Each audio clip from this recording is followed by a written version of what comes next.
son las 5 en punto y los próximos 21 minutos vamos a estar hablando de rescate empresarial. El tema de hoy es cómo quebrar su empresa en 6 pasos. Nos acompañan el abogado Pedro Quiroga y el financiero Manuel Sanabria, que nos van a ayudar a decirnos cómo quebrar su empresa en 6 pasos. Empecemos.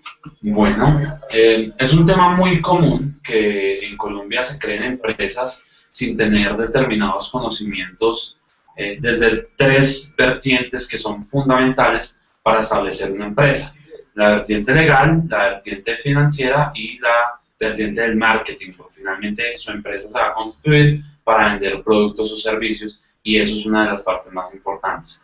Vamos a abordar 6 temas. Cada uno de nosotros se va a proponer explicar de manera general 2 temas para que ustedes allá analicen en qué están fallando o en qué pueden llegar a fallar a la hora de constituir su empresa. Es claro que cuando un microempresario inicia su negocio, normalmente por la etapa en que está su proceso de emprendimiento, utilice los recursos de facturación de su negocio para los gastos propios.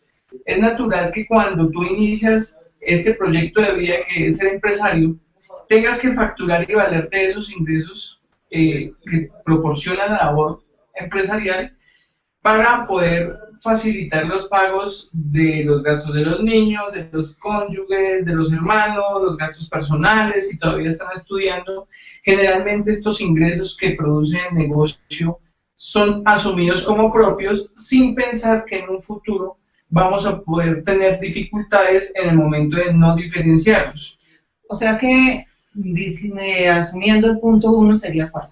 El punto 1 es prácticamente la mezcla de ingresos empresariales en los gastos familiares. Eso surge porque pasa muy comúnmente, digamos que lo que se ve y lo que uno ve día a día en la Cámara de Comercio es que la mayoría de los negocios, la mayoría de las microempresas que se crean por familias que de pronto se quieren organizar, emprender una idea de negocio, y entonces empiezan este curso de crear una empresa y empiezan a hacer esa mezcla a la que se refería Manuel, con el dinero de su familia y el dinero de su empresa. Nunca, digamos que no se ve clara una separación, y eso es lo que lleva a mucha gente a que haga un mal ejercicio contable. Yo diría que también en la parte de marketing y en ese punto donde inician las empresas están los objetivos. Porque iniciar una empresa, normalmente las personas tienen sus objetivos de corazón, de qué es lo que quiero con la empresa, y quiero vender mucho y quiero crecer, pero hasta ahí llegan, no se trazan unos objetivos reales de mercadeo, de posicionamiento y de cuánto quiero vender y cuánto es lo que quiero abarcar en mi negocio y tiempos de crecimiento. Hay un dicho que dice que si no sabes para dónde vas, cualquier camino te lleva, y eso aplica mucho a este punto. Si no tienes objetivos, si no los puedes medir, muy difícilmente vas a llegar a ellos.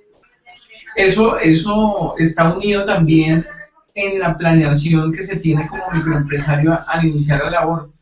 Cuando yo no tengo claro hacia dónde voy y tampoco tengo claro cuál va a ser el uso específico de los recursos y la distribución que yo voy a tener a medida que mi empresa se va capitalizando, voy a empezar a tener algunos vicios que normalmente lo único que van a hacer es llevarme finalmente a no poder distinguir si esa empresa o no, o si mi empresa o no tiene una rentabilidad real, y si esa empresa que constituí está cumpliendo sus objetivos. Yo simplemente facturo, percibo, pero no sé si es rentable o no. Claro, porque muchos de los nuevos empresarios piensan que el hecho de abrir un establecimiento de comercio, un nuevo negocio, es simplemente reunir una materia prima, crear un producto o un servicio, venderlo y recibir la plata. Digamos que en ese aspecto nunca se tienen en cuenta cosas relevantes como los aspectos contables, si se está tributando, si se está haciendo un fondo de imprevistos, y tantas cosas que de pronto Manuel tiene un poco más de experiencia en este asunto, y ellos finalmente terminan haciendo como un solo objetivo, que es vamos a vender y vamos a vender, y eso es una de las causas que lleva bastante a que estas empresas no puedan pasar de determinado punto y pues lleven a su consecuente quiebra. Si quieren pasamos a otro punto. Diríamos que el segundo punto son objetivos. Sí, entonces ya tenemos. Sí. Lo primero que usted no puede hacer es mezclar el dinero de su familia con el de su empresa, en la mayoría de los casos cuando las empresas son familiares. ¿Y el segundo? El segundo punto es tener unos objetivos muy claros de empresa, de comercialización, de dónde queremos llegar, de cómo queremos llegar, y pues obviamente tenerlo muy claro y ver cómo lo vamos a alcanzar. Bueno, el tercero sería... Hay un tercer punto, y es otra de las causas frecuentes que ocurre cuando un nuevo empresario emprende, digamos que su idea de negocio, y la formaliza. Y es cómo estoy yo contratando a la gente que me ayuda o cómo estoy haciendo la contratación del personal para mi empresa. En el país existe una regulación y una legislación respecto al tema de los contratos, y solo hay dos tipos de contratos que se puedan ver en este país. Es el contrato laboral y el contrato de prestación de servicios. Dependiendo de la utilidad o de lo que usted necesite que hagan para su empresa, existen estos dos tipos de contratos. Antes de referirme a cada uno de esos contratos, quisiera ser muy enfático en esto. Cuando usted contrata mal, lo más probable es que ese empleado mal contratado lo demande, vaya a un proceso en el que usted, por ende, va a perder plata por temas de gastos judiciales y honorarios de abogados, además del tiempo que debe invertir a ello. Y eso puede terminar, si usted contrata mal, puede terminar en una consecuente condena por indemnización de perjuicios a ese empleado mal contratado, y eso le va a generar a usted de pronto ver disminuidas sus ingresos o sus utilidades, o el poco capital que usted ha logrado reunir, le toque invertirlo en indemnizar a un empleado mal contratado. No sé si ustedes tienen algo que decir ahí antes de entrar al tema laboral. Sí, Pedro, mira, me acabo de acordar de un caso específico de un cliente que me comentaba que él inició sus labores hace más o menos 2 años. Él trabaja con todo el sector de las artes gráficas, y ahí hay unos riesgos inherentes a ese negocio donde podemos ver las máquinas de troquelado, las guillotinas, las prensas. Él me decía, mira Manuel, yo no puedo tener a mis empleados totalmente afiliados o como se supone que me lo exige la ley, porque simplemente no lo considero necesario. Usted no va a meter la mano en la guillotina voluntariamente. Este empresario se le estaba olvidando que este tipo de accidentes ocurren no por predisposición del empleado, sino porque simplemente es un accidente. En el momento en que le ocurrió uno de estos temas que estamos hablando, un accidente laboral, al no tener afiliado a esta persona, como tú dices, las demandas vinieron y realmente esto causó un fuerte impacto en la estructura financiera de la empresa. No teníamos previsto tener una amonestación de estos niveles tan altos. Y mire que es un tema, digamos, que se puede manejar un poco más fácil porque la afiliación al sistema de riesgos laborales en el país no cuesta más de un porcentaje muy pequeño de la nómina, o sea, es un porcentaje bastante bajo, oscila dependiendo de la actividad que se desarrolle entre el 1 y el 7%. Entonces, digamos que por usted ahorrarse un 1% del valor de su nómina, llega a ocurrir algo y después le toca sacar 3 veces el valor de su nómina o 5 veces el valor de su nómina para poder pagar nuestros accidentes. Yo tengo una inquietud con eso. ¿Qué pasa cuando las personas, los familiares de los dueños, ponle que los socios son el papá y la mamá y los hijos trabajan en la empresa? Como es familia, pues tienen contrato, no tienen contrato. Mira, digamos que eso es una de las cuestiones que más error genera. El hecho de que las empresas sean familiares no quiere decir que dejen de ser empresas. La empresa tiene que tener una estructura como empresa, tiene que tener una estructura contable y tiene que tener una estructura de mercadeo, y eso es inevitable. Si usted quiere progresar como empresario, es inevitable que usted tenga ese tipo de estructura. Cuando usted hace una sociedad familiar, lo mejor que usted puede hacer es quitarse de la cabeza que ustedes son familia. No sé, en alguna serie dijeron de manera coloquial, negocios son negocios, familia es familia. Y es bastante cierto. Si usted tiene un negocio con su familia, simplemente dentro de la misma estructura de esa sociedad, debe haber un gerente, un vendedor, o una persona que se encargue del área, no sé, contable, uno que se encargue de los suministros, etcétera. Cada uno debe tener su contrato, porque usted es empleado de su propia empresa. Es más, si usted tiene su propia empresa, usted debería tener un sueldo para usted aparte para poder subsidiar otros gastos. Ahí Manuel, digamos que tiene unos consejos para ustedes que les pueden ayudar con eso. Entonces, el tema de la contratación es bastante importante. En un próximo capítulo vamos a ver la diferencia entre el contrato laboral y el contrato de prestación de servicios. Para adelantarles, el contrato laboral se usa cuando las actividades de la empresa son permanentes. El contrato de prestación de servicios se usa cuando usted requiere de un profesional o una persona experta en algún tema para que le haga algún trabajo que dure un tiempo determinado y por el cual usted va a pagar una cifra determinada. ¿Sí? Entonces, no sé si quieren seguir con otro de los temas. Bueno, entonces vamos a recapitular. Los primero, segundo y tercer punto, que es el que acabamos de hablar de los contratos. Tipos de contrato, cómo celebrarlos y entre qué personas celebrarlos. Ok.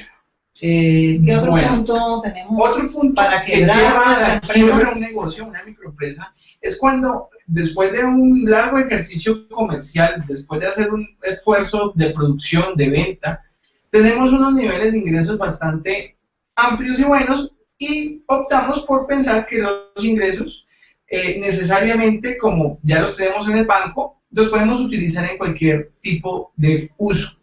Generalmente el microempresario piensa que entre más mercancía pueda tener, que entre más volumen de publicidad no eficiente pueda llegar a tener dentro de su microempresa, porque no son bien asesorados muchas veces en estos aspectos, empiezan a haber esas fugas de dinero constantes, involucran también, como habíamos hablado en el punto 1, temas familiares, temas personales, y no se dan cuenta que la liquidez del negocio se va acabando día a día y que se va acabando a medida que no estamos controlando los gastos. En el caso de que uno como empresario dependa también de su negocio para subsistir, lo ideal sería crear dos tipos de presupuestos. El presupuesto número 1 va a ser el presupuesto de los gastos fijos que va a tener la compañía durante un periodo, podemos estar hablando de un mes, analizando exactamente si esos ingresos que está produciendo el negocio realmente cubren esos gastos fijos, y adicionalmente tendremos que hacer un presupuesto número 2 para evaluar cuáles son mis gastos personales. De esa manera vamos a tener en cuenta que la liquidez del negocio no va a tener unas fugas que no estamos percibiendo, que no estamos reconociendo a lo largo de los periodos, y vamos a poder evaluar claramente qué tipo de gastos, si los empresariales o los personales, son los que pueden llegar a perjudicar en un futuro la liquidez y el progreso de la empresa. ¿Hay algún porcentaje que tú recomiendes de dinero que podamos reinvertir en la empresa o gastárnoslo, decir, me lo puedo gastar y no pasa nada y mi empresa no va a sufrir? Pues yo realmente lo que he analizado con varios de los microempresarios con los que trabajamos es la posibilidad de usted poder cubrir estos gastos, estos costos de la empresa primero y pensar claramente, yo soy el dueño, pero mentalmente voy a suponer que hay un socio, que hay un accionista, que hay una junta directiva que está vigilando este tipo de operaciones. Cuando yo pienso que hay aquí arriba mío hay una autoridad superior, me tengo que medir mucho mejor. Hay que rendirle a alguien. Que hay que rendirle a alguien, exacto. Okay. Entonces, al momento de pensar esta situación, lo aconsejable será evalúe cuáles son sus gastos mensuales personales y fíjese un sueldo, como lo decía Pedro. Eso iba de pronto a meter ahí. El tema de la contratación se vuelve entonces fundamental para que usted logre manejar la empresa de una manera, digamos que con cierta actitud o cierta estructura empresarial. Mientras usted tenga separado el tema de su empresa con el tema de sus gastos personales, pues va a lograr tener también una mejor disposición de los recursos. Si usted se autocontrata, por decirlo de alguna manera, eso le va a permitir a usted tener un sueldo fijo con el que usted va a respaldar sus gastos personales y va a tener aparte el tema de la empresa, los gastos, los ingresos de la empresa, y la empresa va a empezar a caminar como una empresa y no como un negocio familiar del cual usted puede entrar y meter plata cada vez que usted así lo estime conveniente. Eso es de pronto uno de los consejos que le puede servir mucho para que no se quiebre su empresa. Hay una forma también, ya que estamos hablando de cómo gastar y despilfarrar y malgastar el dinero, digámoslo así, es en la parte publicitaria, porque cuando se crea una empresa, cuando empieza a tener nombre en el comercio, llegan todos los medios, llegan todas las personas que de una u otra forma hacen promociones a ofrecer, obviamente, sus diferentes medios, sus diferentes formas de publicidad, y normalmente los gerentes o los dueños o la persona encargada contratan todo lo que le pasa por delante, que muchas veces, y por lo que nos hemos podido nosotros analizar y dar cuenta con algunos clientes, y en algunos casos no les sirve. Hay empresas que contratan una emisora porque les salió muy barata, pero no le escuchaba a nadie en su público objetivo. Entonces, pues realmente esa plática se perdió. Acabo de recordar, alguna vez estábamos analizando unos estados financieros y encontrábamos el ítem de publicidad y era absolutamente grande a comparación de los ingresos operacionales que tenía esta empresa. Yo asumí que por el monto que tenían era una publicidad bastante bien desarrollada. Mi amiga Dora alguna vez me dijo, ¿tienes el manual de imagen corporativa? Y yo aprendí desde ahí. Y le dije, ¿tú tienes el manual de imagen corporativa? Le dije a mi cliente. Y me dijo, oye, no tengo ni idea de lo que me estás hablando. En ese momento me percato que teníamos una fuga a nivel del gasto de publicidad muy mal direccionada. Con el dinero que se estaba gastando en ese momento, había podido generar realmente una estrategia publicitaria asesorada por un publicista, por un profesional del mercadeo realmente, y no se iba a desperdiciar el dinero que se estaba teniendo en ese momento. Yo creo que es importante y de pronto tú nos puedes ayudar con esto, y es enseñarle a la gente o que la gente tenga una distinción entre qué es publicidad de su negocio y qué es hacer mercadeo para su negocio. Son dos caminos que deben estar muy unidos. El mercadeo, el marketing, es cómo direccionar el negocio, cómo promocionarlo, qué es lo que, de hecho, desde el principio, qué es lo que debo vender, a quién lo debo dirigir, porque ese es uno de los errores que más se cometen, que yo tengo un producto para jóvenes y de pronto lo estoy dirigiendo para adultos, para niños, para un target que no es el que realmente compra, y ahí hay mucho despilfarro de dinero. Otra cosa, y pues sea este uno de los puntos de cómo quebrar una empresa, aunque esta no la quiebra, pero no la deja crecer realmente, es no tener una imagen corporativa real y clara, ni el nombre. Yo creo que cada uno de nosotros ha visto en el mercado nombres que tenemos que mirarlo 1, 2 y 3 veces a ver cómo es que se llaman. Normalmente, en ocasiones se utilizan los nombres y apellidos personales o de familia, y pues los recuerdan obviamente ellos, la familia, los amigos muy cercanos, pero en un posicionamiento no los van a recordar. Hay que tener en cuenta que un nombre debe ser muy claro, corto, concreto y de fácil recordación. Lo mismo su imagen. La imagen es confusa y en próximos programas les mostraremos ejemplos de eso, de cómo poner la imagen lo más difícil del mundo para que alguien lo lea, lo posicione y lo recuerde. Los colores. Hay imágenes que tienen hasta 7 colores realmente, y pues si no recuerdas uno, pues difícilmente 2 y 7. Y ese punto es bien importante tenerlo en cuenta, bien importante, y sobre todo desde el comienzo, porque cuando la empresa ya ha dado unos pasos, ya ha crecido, es más difícil corregirlo, o les cuesta más realmente, porque ya han hecho inversiones con una mala imagen, con un mal nombre, y después toca volver a reevaluar todo, volverlo a hacer, y pues ya son costos adicionales. Bueno, entonces, si les parece, recapitulamos los 5 puntos que llevamos para abordar el último. Tenemos la mezcla del dinero familiar con el dinero de la empresa, es uno de los puntos que puede llevar a la quiebra a su empresa. La mala contratación del personal que tiene para su empresa, el despilfarro de la liquidez, no tener los objetivos claros del negocio, y lo otro que mencionamos fue la actitud empresarial. Pues la actitud empresarial realmente no lo hemos nombrado todavía, pero podría ser uno de los puntos que si no alcanzamos ahorita lo dejamos para el próximo programa. Y es que este fue un gran abrebocas para poder determinar cuáles son las causas más comunes que los microempresarios cometen, o esos errores que los microempresarios por desconocimiento o por falta de técnica pueden llegar a cometer, y que lleva a sus negocios a tener un fracaso muy grande. No solo microempresarios, Manuel, acá yo creo que abarcan micros y hasta macros, de toda clase de empresas. Sí, porque de pronto hay empresas que han surgido de pronto con un buen negocio sin tener una estructura adecuada, y mira que eso se relaciona mucho con el último punto que vamos a tratar, que es el respaldo contractual a los negocios que usted está haciendo. Si usted hace un negocio, procure hacerlo de la mejor manera que jurídicamente está dispuesta para ello. Y me explico, si usted va a hacer un negocio, por lo menos, si no va a hacer un contrato, haga una factura o tenga una orden de servicio recibida. Algo con lo que usted pueda, más adelante, si llega a pasar algo y si le llegan a incumplir, poder reclamar.